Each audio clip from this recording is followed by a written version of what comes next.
지금은 어쩌면 하락에 진짜 몸통이 아직 남아있다, 이렇게 차례대로 낮아지고 있는 이런 흐름을 만들고 있다는 점에서 추세가 강하면 중심선 정도까지 눌릴 수 있고요. 조정 좀 조금 기본적으로 받는다 그러면 중심선 아랫선, 그러니까 지금 이 하락 흐름의 목표 가격은, 그래서 나스닥 고점 찍고 지금 내려가는 중인 걸까요? 반등하는 걸 보면 더 상승할 수 있을까요? 이렇게 질문을 주셨는데, 자, 일단 전체적인 시장 분위기가 조금 급변하고 있습니다. 기존까지는 계속 저점과 고점을 이렇게 높이면서 이렇게 올라오다가 지금 보니까 고점과 저점이 낮아지기 시작했습니다. 이거는 단순한 눌림이 아니라 하락이 시작된 그런 조짐이 좀 보이고 있어요. 그리고 기존에 이렇게 여러 차례 지지를 받았던 이 가격대가 무너졌습니다. 지지선을 이탈을 했어요. 그리고 그렇게 반등이 크게 나오지 못하고 있는 그런 상황입니다. 일정 폭의 반등이 나오다가 또 하락하고, 반등이 나오다가 하락하고, 고점과 저점이 이렇게 차례대로 낮아지고 있는 이런 흐름을 만들고 있다는 점에서 지금은 이게 가볍게 볼 수 있는 흐름이 아니다, 저는 그렇게 봅니다. 이거 어쩌면은 중장기적인 큰 조정, 큰 하락이 좀 시작이 된 거 아닌가라고도 조금 보여집니다. 자, 그리고 이제 눈여겨볼 게 뭐냐면은 캔들을 이렇게 보시면, 이걸 조금 좁혀볼게요. 지금 현재는 이렇게 채널을 만들면서 이 채널 내에서 올랐다 내렸다를 반복을 하고 있습니다. 이런 식으로 가다가 어느 순간 이 뚝 떨어지는 하락 시세를 주는 경우가 있습니다. 이런 하락 패턴이 좀 있어요. 자, 과거에도 이런 사례를 한번 살펴볼게요. 자, 과거에 2024년 7월에도 조금 하락이 있었는데, 그때도 마찬가지로 이렇게 초반에 이 채널을 만들면서 이렇게 가다가 어느 순간 뚝 떨어지는 이런 시세가 한번 나죠. 이런 게 나타날 가능성이 있습니다. 그리고 그 이전 2024년 3월에도 이렇게 채널을 만들면서 일정 폭의 하락을 하다가 채널로 하락하다가 어느 순간 뚝 떨어지는 이런 패턴이 나오는 경우가 있습니다. 물론 지금은 이때보다는 훨씬 가파른 채널이긴 한데, 어쨌든 이렇게 가다가 뚝 떨어지는 게 나오는 이런 패턴이 하락의 전형적인 어떤 패턴 중에 하나입니다.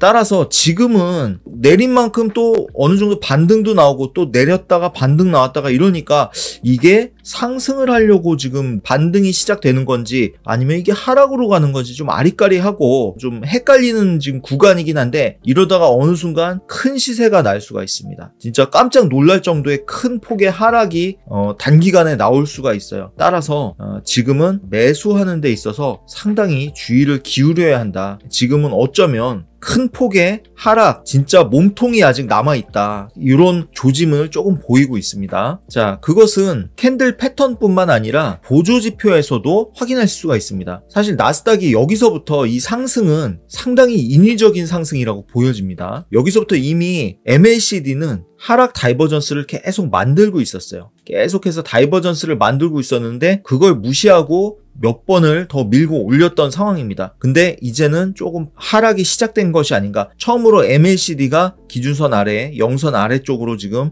MACD가 내려왔죠. 만약에 반등이 크지 않다면 추가 하락이 더 나오면서 이제 MACD가 하방으로 내려가는 큰 조정이 만들어질 수 있지 않을까, 이런 좀 예상을 좀 할 수 있는 그런 구간입니다. 그뿐만이 아니에요. 주봉 차트를 봤을 때도 ATR 채널 상단 꼭대기까지 터치를 했던 상황입니다. 상단 꼭대기 터치하면 추세가 강하면 중심선 정도까지 눌릴 수 있고요. 조정 좀 조금 기본적으로 받는다 그러면 중심선 아랫선, 그리고 깊은 조정 받는다 그러면 하단 두 번째까지도 받을 수 있습니다. 그러니까 지금 이 하락 흐름의 목표 가격은 적어도 지금까지 내린 폭의 한 2배 이상은 더 내릴 수 있지 않을까, 이런 예상을 해보게 돼요. 자, 과거에도 ATR 채널 상단 꼭대기에 닿았을 때 얼마 못 올리고 결국 중심선까지 한번 빠졌었죠. 여기서 이런 조정이 있었고요. 그 다음 구간에도 상단 꼭대기 터치하고는 중심선 아랫선까지 빠졌죠. 이번에도 마찬가지로 중심선 또는 그 아랫선, 혹시라도 깊은 조정을 받게 된다면 그 아랫선까지도 빠질 수 있단 말이에요. 그러니까 최소 조정을 받았을 때가 지금까지 내린 폭의 2배 정도, 깊은 조정 받는다 그럼 4배 가까운 큰 폭의 하락도 나오지 말라는 법이 없어요. 자, 그래서 이런 하락장에서는 매수 포지션은 길게 끌고 가서는 안 됩니다. 매수 포지션은 좀 짧게 노리고 매도는 상대적으로 좀 크게 노리는 이런 전략을 잡는 게 필요할 거고요. 트레이딩 팩토리 구독자라면 누구나 영투모에 무료로 입장 가능합니다. 수수료 환급부터 자체 개발 지표까지 자세한 내용은 아래 댓글을 확인해 주세요.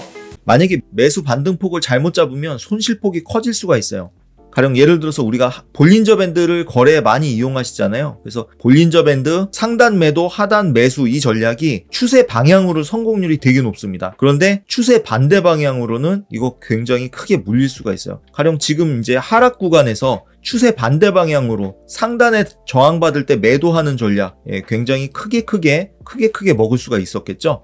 그런데 추세 반대 방향으로 매수 쪽으로 만약에 하단에서 매수해서 물린다. 여기서는 뭐 매수해서 이렇게 수익이 나는 구간도 있지만 매수해서 만약에 물린다라고 가정하면 이거 굉장히 큰 폭으로 하락하면서 그 이후 구간에서도 아직까지도 이 가격까지 지금 회복이 안 되고 더 내리고 있는 이런 상황이죠. 이렇기 때문에 매수 포지션으로 물리는 거 조심하셔야 됩니다. 뭐 나스닥 언젠가 버티면 올라간다 이런 마음으로 지금 그냥 손절 안 잡고 매수 물리는 거 이거 굉장히 경계하셔야 되고요. 급락장에 어떻게 대응할 것인가? 제가 ATR 채널 전략으로도 이렇게 좀 설명을 드렸지만 ATR 채널이 없으신 분들은 이 볼린저 밴드도 좀 활용을 할 만합니다. 그러니까 1시간 차트를 데이 트레이딩의 어떤 추세 차트로 활용을 하시고 분 차트, 5분 차트나 1분 차트에서 타점을 정교하게 잡으시는 이런 전략을 가져가시면 되겠고요. 그러니까 아무 데서나 잡지 마시고 볼린저 밴드 상단에서 밖으로 이탈했다가 안으로 들어올 때 매도 잡고 매도는 상대적으로 좀 크게 노리고 반등은 짧게 노리고 가급 손절은 철저하게 잡는 이런 전략으로 가져가셔야 됩니다. 지금도 볼린저 밴드 바깥에서 안으로 들어왔죠. 여기서 이제 음봉 보이고 이럴 때 짧게 손절 잡고 매도하는 전략 취해볼만 하겠죠.